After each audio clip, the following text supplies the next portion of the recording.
হয়নি, অর্থাৎ বলতে গেলে 100% এনুমারেশন ফর্ম তারা সাবমিট করে দিয়েছে। দেখুন, প্রথম কথা, ইলেকশন কমিশনের উপর আমরা সবাই বিশ্বাস রাখি এবং ইলেকশন কমিশনের উপর নির্ভর করি, কারণ ইলেকশন কমিশন সংবিধানের একটা স্ট্যাটুটারি বডি। তো স্বাভাবিকভাবেই ইলেকশন কমিশনের উপর ভরসা আমাদের প্রত্যেকের করা উচিত। কিন্তু এই ইলেকশন কমিশনের যে তথ্য আজকে আমরা দেখলাম, যেখানে 2208টি বুথে 2002 সাল থেকে শুরু করে 2025 প্রায় এই যে 20-22 বছরে একটি লোকও মানে কারোর মৃত্যু হয়নি, এটা সবচাইতে অবাক করা বিষয়। অর্থাৎ 22 বছরে এই 20 লক্ষ লোকের মাঝে কারোর মৃত্যু হয়নি, এটা ভাবা যায়? এর কতটা সত্যতা এটা যাচাই করবার প্রয়োজন আছে ইলেকশন কমিশনের।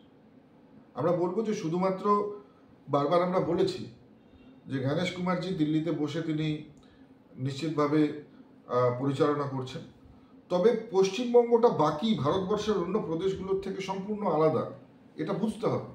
এবং পশ্চিমবঙ্গের এসআইআরকে একেবারে স্বচ্ছভাবে করতে গেলে পরে, একেবারে পরিচ্ছন্নভাবে করতে গেলে পরে এর পেছনে কঠিন স্টেপ নিতে হবে, পদক্ষেপ নিতে হবে।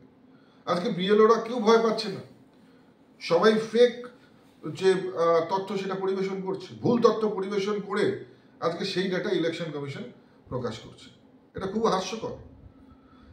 বিহারে আমরা দেখেছি যে এই বিএলওরা ভুল তথ্য পরিবেশন করবার জন্য 52 জন বিএলওকে এখন পর্যন্ত তাদের জেলে থাকতে হচ্ছে। উত্তরপ্রদেশে 25-এর বেশি বিএলওকে সেখানে গ্রেপ্তার করা হয়েছে। এরকম বিভিন্নভাবে প্রত্যেকটা প্রদেশেই অ্যাকশন হয়েছে। পশ্চিমবঙ্গের ক্ষেত্রেও অ্যাকশন হয়েছিল, কিন্তু রাজ্য সরকার তাতে ভ্রুক্ষেপই করেন। অর্থাৎ রাজ্য সরকার গায়ের জোরে, রাজ্য সরকার ভয় দেখিয়ে, রাজ্য সরকার নিজেদের সরকারি কর্মচারীদেরকে ভয় দেখিয়ে জোর করে ভুল তথ্য, ভুল ডেটা কিন্তু এই এসআইআর এর মাধ্যমে ইলেকশন কমিশনের কাছে তুলে দিচ্ছে।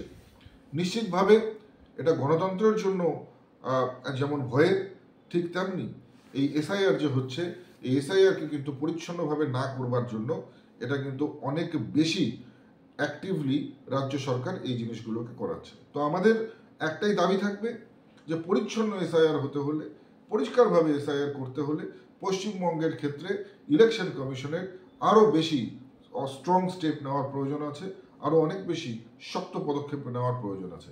কারণ 2208টি বুথে কোন মানে এই 22 বছরে, 20-22 বছরে একটি লোকেরও মৃত্যু হয়নি, এর থেকে অবাক হওয়ার ঘটনা আর কি আছে?